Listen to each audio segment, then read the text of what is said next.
Welcome to Bariatric Business Accelerator, the short but impactful podcast for all weight loss practitioners and lifestyle medicine practitioners. And today we are continuing forward with the third episode in our Real Talk series.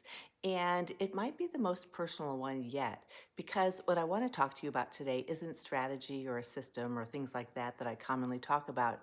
It's a question that I've sat with for a long time, and that is, why do some practitioners take the same advice and grow while others nod along and go right back to what they've always done and don't really get any progress? This frustrates me so much because I want success for everyone. It's not intelligence, it's not resources that are available, it's not even really time, although that's almost always what gets blamed for it. It's something else, I think, and I want to name it. The first reason is the identity gap. The first thing I've noticed is what I call an identity gap. And I want to be careful here because being a clinician first is not wrong at all. Your clinical experience is the foundation of everything that you do, and I respect that so much. But here's a version of it that quietly works against you in your business. It sounds like this. I became a physician to take care of patients. The business stuff really isn't why I'm here. I don't want to look at the finances. I don't want to look at these different things. And when the business feels like a necessary inconvenience, so to speak, it gets treated that way. And strategy sessions that we may have get postponed, financial reviews get skipped, systems never quite get built or implemented. The practitioners I see grow are the ones who've made peace with the idea that running a great practice is also part of their mission, not instead of patient care, alongside of it. Because a well run practice can see more patients, serve them better, and sustain the physician doing the serving much better. That reframe makes a significant difference. The second reason is the I'll get to that cycle. The second pattern that you may recognize immediately is that there's always something more urgent than strategic work. And always a patient to see, a call to return, a fire to put out. And so the things that matter most for long term growth get pushed to when things slow down. I'll take care of that. But things don't typically slow down.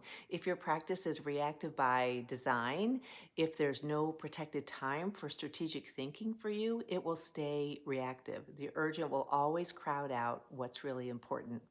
The practitioners who grow treat their strategic work with the same seriousness as their clinical calendar. They schedule it, they protect it, and they show up to it even when something else is competing for their attention and time. That discipline is one of the clearest predictors I've seen of who moves forward and who stays stuck.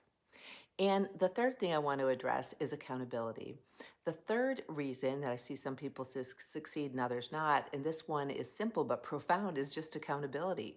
Most practitioners who come to me already know a lot of what they need to do. They're not looking for information, they're not lacking information. What they're lacking is a structure that ensures that they actually follow through on what they know they need to do. When you're accountable to someone outside of yourself, a coach, a peer group, even a trusted colleague that you've made a commitment to, your follow through rate goes up dramatically. Not because you weren't capable before, but because human beings are wired differently when someone else is watching. When the next conversation starts with, did you do what you said you were going to do?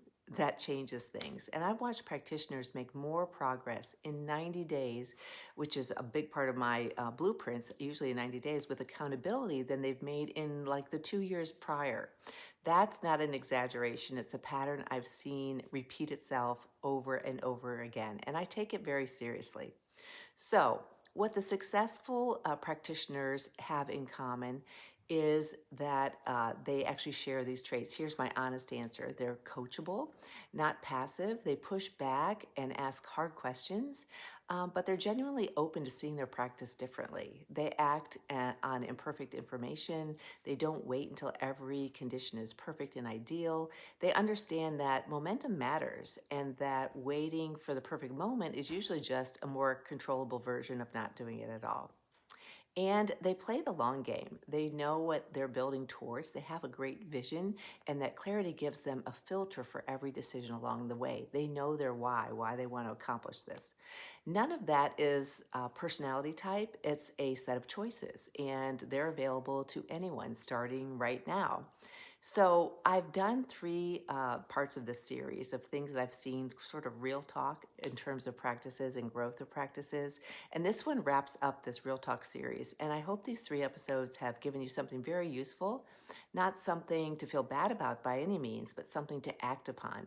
And if you're ready to work on this together, my VIP business building blueprint is designed exactly for practitioners who are ready to step up and stop running on autopilot.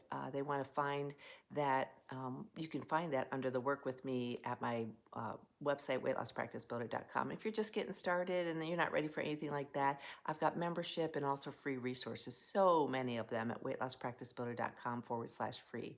That's a great place to begin. So I really thank you for being here. I hope this was helpful, and I'll see you in the next episode. Thanks so much.